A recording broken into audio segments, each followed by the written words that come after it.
دفعتاً اس کے دماغ میں دھماکہ سا ہوا۔ وہ بریسلٹ تو سرپری لڑکی سہاب کا ہے، اسی کے ہاتھ میں دیکھا تھا میں نے، مگر وہ سر اعجاز کے بیٹے کے پاس کیسے آیا؟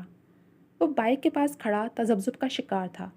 اوہ میرے خدا، کہیں وہ ٹریپ تو نہیں ہو گئی، پھر سے کسی مصیبت میں تو نہیں پھنس گئی؟ چہرے پر دونوں ہاتھ پھیرتے ہوئے وہ مختلف سوچوں میں گھرا ہوا تھا۔ پھر اس نے قریبی فون بوتھ سے ذوالقرنین کو کال کی۔ وہ اس وقت پولیس اسٹیشن میں تھا۔ سفیر کی بات سن کر وہ تیزی سے جیپ لے کر اس کے بتائے گئے ایڈریس پر پہنچا تھا۔ ایسا بھی تو ہو سکتا ہے کہ وہ بریسلٹ کسی اور لڑکی کا ہو اور جس صورتحال کا نقشہ تم نے کھینچا ہے سب کچھ اس کے الٹ ہو۔ ذوالقرنین ہر طرح سے تسلی کر لینا چاہتا تھا۔ سہاب اور وہ لڑکا ایک ہی یونیورسٹی میں پڑھتے ہیں، میں وہاں اکثر سر اعجاز سے ملنے کے لیے جاتا رہتا ہوں۔ مزنی سہاب کی دوست ہے، اس سے اچھی سلام دعا ہے۔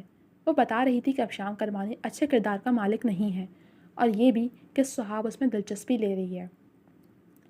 وہ سنجیدگی سے بتا رہا تھا۔ ذوالقرنین سہاب نام پر بری طرح چونکا۔ کیا نام بتایا تم نے؟ اسے یکلق شدت سے کسی انہونی کا احساس ہونے لگا۔ سہاب نام ہے لڑکی کا۔ اوہ نو، اس شیر کی بہن کا نام بھی سہاب ہے، اور وہ بھی اسی یونیورسٹی میں پڑھتی ہے۔ چلو جلدی اس لڑکی کی تو میں ابھی خبر لیتا ہوں۔ وہ غصے سے آستین اوپر چڑھاتا ہوا اسے اپنے پیچھے آنے کا اشارہ کرتا تیزی سے لفٹ کی طرف بھاگا، جبکہ سفیر تو اس انکشاف پہ ہی چکرا کر رہ گیا تھا۔ ذوالقرنین نے وہاں سے سیکرٹری سے فلیٹ کی ڈپلیکیٹ چابی لے کر مطلوبہ فلیٹ پر پہنچ کر ابشام کرمانی کے ہوش اڑا دیے تھے۔ وہ بریسلٹ کدھر ہے؟ ذوالقرنین نے اسے گریبان سے پکڑ کر پوچھا۔ کون سا بریسلٹ؟ اور یہ کون سا طریقہ ہے بغیر اجازت کسی کے گھر میں آنے کا؟ اپنے گریبان سے ہاتھ جھٹک کر وہ تیکھے لہجے میں بولا تو اس نے دو ہاتھ ابشام کو جڑ دیے اور کالر سے پکڑ کر اسے صوفے پر دھکا دیا۔ اجازت کی بات مت کر، ہم بغیر اجازت مردوں کو بھی قبر سے نکال لیتے ہیں۔ ذوالقرنین نے اس کی تلاشی لی تو پینٹ کی پچھلی جیب سے بریسلٹ برآمد ہو گیا۔ اسے اچھی طرح یاد تھا کہ یہ بریسلٹ اس نے روشنی کو اس کی شادی کے تحفے کے طور پر دیا تھا۔ اس نے خود ہی تو بنوایا تھا اس کے لیے، وہ اپنے ہاتھوں کی نکلی ہوئی چیز کیسے بھول سکتا تھا؟ اب تو شک کی کوئی گنجائش ہی نہیں رہی تھی۔ مجھ سے تمہیں کچھ نہیں حاصل ہونے والا انسپکٹر، پکڑنا ہی ہے تو ان کو پکڑو جس کے قبضے میں وہ چڑیا ہے۔ وہ ان دونوں کے تاثرات سے ہنس اٹھا تھا، مزے سے بولا تو سفیر نے اس کے منہ پر پوری شدت سے گھونسا دے مارا۔ وہ مزید بھی اس کی توازے کرتا مگر ذوالقرنین نے اسے روک دیا۔ چھوڑوں گا تو میں تجھے بھی نہیں۔ ریوالور سے اسی کن پٹی ٹھونکتا وہ غصیلے لہجے میں خطرناک حد تک سنجیدگی لیے بولا اور تیزی سے وہاں سے نکلا۔ اس نے شہر سے باہر جانے والے سارے راستے بند کروا دیے تھے۔ ہر جگہ پولیس کی بھاری نفری لگا دی گئی تھی۔ شہر کی داخلی حدود پر بنے چیک پوسٹ پر وہ اور سفیر خود اپنی نگرانی میں ایک ایک گاڑی کی چیکنگ کر رہے تھے۔ ذوالقرنین فون پر بھی اپنے عملے سے ساتھ رابطے میں تھا۔ وہ اپنی ہی سوچوں میں غلطاں تھی کہ دفعتاً موبائل کی رنگ ٹون پر چونکی۔ اسکرین پر چمکتا خرم کا نمبر دیکھ کر اس کا دل زوروں سے دھڑکا تھا۔ فکر کی کوئی بات نہیں ہے، ارشد اور ظائشہ دونوں صحیح سلامت ہیں۔ چھوٹا سا ایکسیڈنٹ ہو گیا تھا ان کا، ظائشہ کو چوٹیں آئی ہیں، ارشد اس کے ساتھ ہی ہاسپٹل میں ہے۔ زیادہ چوٹ تو نہیں لگی اسے؟ مزینہ کا دل رک سا گیا۔ سب کی نظریں ایک ساتھ اوپر اٹھی تھیں۔ نہیں، زیادہ نہیں لگی۔ سفیر آیا یا نہیں؟ اسے تسلی دیتے خرم نے استفسار کیا۔ ابھی تک تو نہیں۔ چلو میں ہاسپٹل پہنچ کر تمہیں کال کروں گا، جب تک سفیر نہیں آتا سب کا خیال رکھنا۔ خرم نے اسے تاکید کی تو مزینہ نے ٹھیک ہے کہہ کر کال ڈسکنیکٹ کر دی۔ ارشد بھائی اور ظائشہ کا ایکسیڈنٹ ہو گیا تھا، وہ لوگ ہاسپٹل میں ہیں۔ مزینہ نے دھماکہ ہی تو کیا تھا۔ ساجدہ بیگم کا ہاتھ کلیجے پہ پڑا تھا۔ آپ پریشان نہ ہو، خرم ہاسپٹل گئے ہیں، وہیں جا کر حالات کی اطلاع دیں گے۔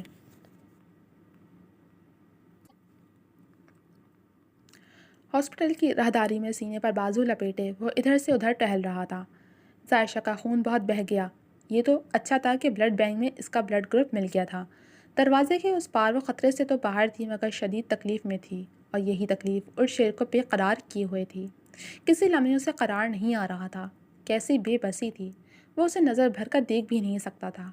وہ وہیں بینچ پر ڈھہ سا گیا۔ شیر؟ خرم بھاگتا ہوا اس کی طرف آیا تھا۔ کیسا ہے تو؟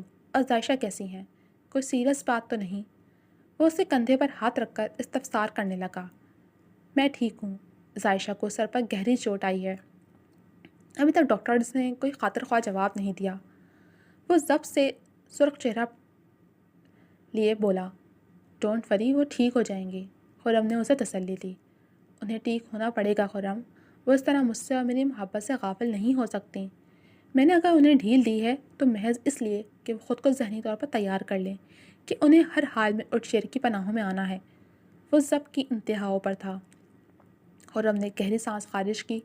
اسے تو لگا تھا معاملہ صرف پسندیدگی کی حد تک ہے، مگر اٹھ شیر کی حالت تو کچھ اور ہی داستان سنا رہی تھی۔ سیاہ تاریک کمرے میں پڑے ساکت وجود میں ہلکی سی جنبش ہوئی تھی۔ پھر کچھ دیر بعد کراہیں سنائی دینے لگیں۔ یقیناً وہ وجود تکلیف میں تھا۔ اس نے آنکھیں وا کی تو کچھ دکھائی نہ دیا۔ کوہنیوں کے بل اٹھ کر بیٹھتی اور درد سے بے حال ہوتی گزشتہ رات ہوئے واقعے کے بارے میں سوچ رہی تھی۔ اسے یاد آیا کہ وہ اب شام سے ملنے گئی تھی، کیسے وہ اسے اپنی محبت کے جال میں پھنسا کر اس کا سودا کر چکا تھا۔ چند پیسوں کے عوض وہ انسانیت سے گر گیا تھا۔ بے ہوش ہونے کے بعد اسے کچھ یاد نہیں تھا کہ وہ کیسے یہاں پہنچی، کون اسے یہاں لایا۔ دکھتے سر کو تھامتے وہ ادھر سے نکلنے کی کوئی راہ سوچنے لگی، پر کوئی راہ سجائی نہیں دے رہی تھی۔ اس کمرے میں کھڑکی نام کی چیز بھی نہیں تھی۔ دفتن دروازہ کھلنے کی آواز آئی اور اگلے ہی لمحے دروازہ کھل گیا تھا۔ تیز روشنی کے باعث وہ آنے والے لوگوں کا چہرہ دیکھنے سے قاصر تھی۔ اس نے ہتھیلی کی پشت سے آنسو رگڑے۔ وہ 2-3 لوگ تھے، سیاہ جینس اور شرٹ میں ملبوس، بھاری بھرکم جسامت کے مالک۔ وہ لوگ ایک ہی جست میں اس تک پہنچ کر بے دردی سے کھینچ کر کھڑا کر چکے تھے۔ ان کے ہاتھوں کی سختی پر صحاف خوف سے زرد پڑ گئی تھی۔ مجھے چھوڑ دو پلیز، میں نے تم لوگوں کا کیا بگاڑا ہے؟ پلیز لیو می، مجھے گھر جانا ہے۔ روتے سسکتے وہ ان ظالموں سے بھیک مانگ رہی تھی۔ کیا وقت لایا تھا خدا اس پر! ساری اکڑ، سارا غرور اور تنتنا کافور ہوا تھا۔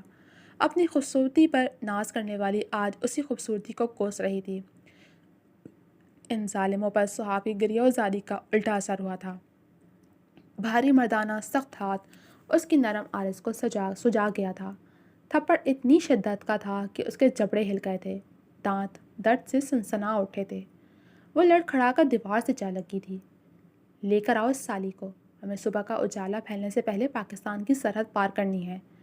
جیٹ میں ڈالتے ہی اسے ایک ڈوز دے دینا، اڑتے ہی کان کھانے لگتی ہے۔ سپاٹ لہجے میں حکم صادر کرتا وہ بندہ جس کا بھاری ہاتھ سہاگ کے ہوش ٹھکانے لگا گیا تھا باہر چلا گیا، اور باقی 2 اسے کسی لگیج کی طرح گھسیٹتے ہوئے اپنے ساتھ لے گئے۔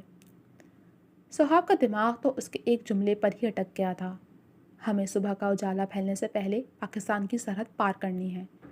ایک برفانی تودہ تھا جو اس کے اوپر گرا تھا۔ اس کا پورا وجود سرد ہو گیا تھا۔ اسے لگا وہ برف کا مجسمہ بن گئی ہے۔ آنسو قطار در قطار آرز کو بھگو رہے تھے۔ کوئی اس کے ہاتھ باندھ رہا تھا، اب اس کی آنکھوں پر پٹی باندھی جا رہی تھی۔ اسے 2 لوگ دائیں بائیں سے پکڑ کر گھسیٹتے ہوئے کہیں لے جا رہے تھے۔ وہ دیکھنے سے قاصر تھی۔ اسے پھینکنے کے سے انداز میں سیٹوں پر پٹکا تھا اور ہائی روف بند کر دی تھی۔ رسوائیاں اس کے مقدر میں لکھ دی گئی تھیں۔ وہ بے سے حرکت پڑی تھی، یوں کہ جسم میں جان باقی نہ تھی۔ خوف سے دماغ معاف ہو گیا تھا۔ وہ لوگ موٹر وے پر گاڑیوں کی تلاشی لے رہے تھے۔ اب تک صحاف کا کچھ اتا پتہ نہیں تھا۔ سفیر کی حالت قابل رحم تھی۔ وہ سر پھری کچھ مغرور سی لڑکی کب دل کو بھا گئی اسے پتہ ہی نہ چلا۔ مصروف سی زندگی اور لگی بندے معمول میں ایک صحاف کا خیال ہی تو تھا جو اسے سکون دیتا تھا۔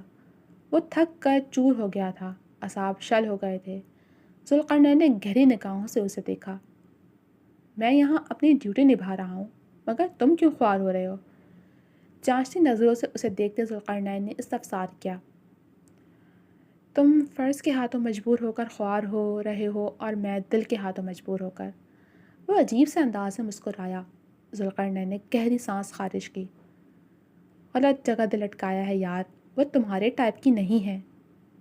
رات کے اس پہر وہ لوگ باتوں میں مصروف تھے، عملہ چیکنگ میں مصروف تھا کہ یکلق فضا میں فائر کی آوازیں گونج اٹھیں۔ ذوالقرنین اور اس کے ساتھی الرٹ ہو گئے۔ جس وین سے فائرنگ کی گئی تھی، ذوالقرنین جیپ میں بیٹھ کر پیچھا کرتے مسلسل اس کا پیچھا کر رہا تھا۔ اسٹریٹ پولز کی روشنی میں اس نے وین کے پیچھے دونوں ٹائر کا ناشا لیا۔ وین لڑکھڑا کر بالآخر رک گئی تو ذوالقرنین کے آدمیوں نے ان سب کو قابو کر لیا۔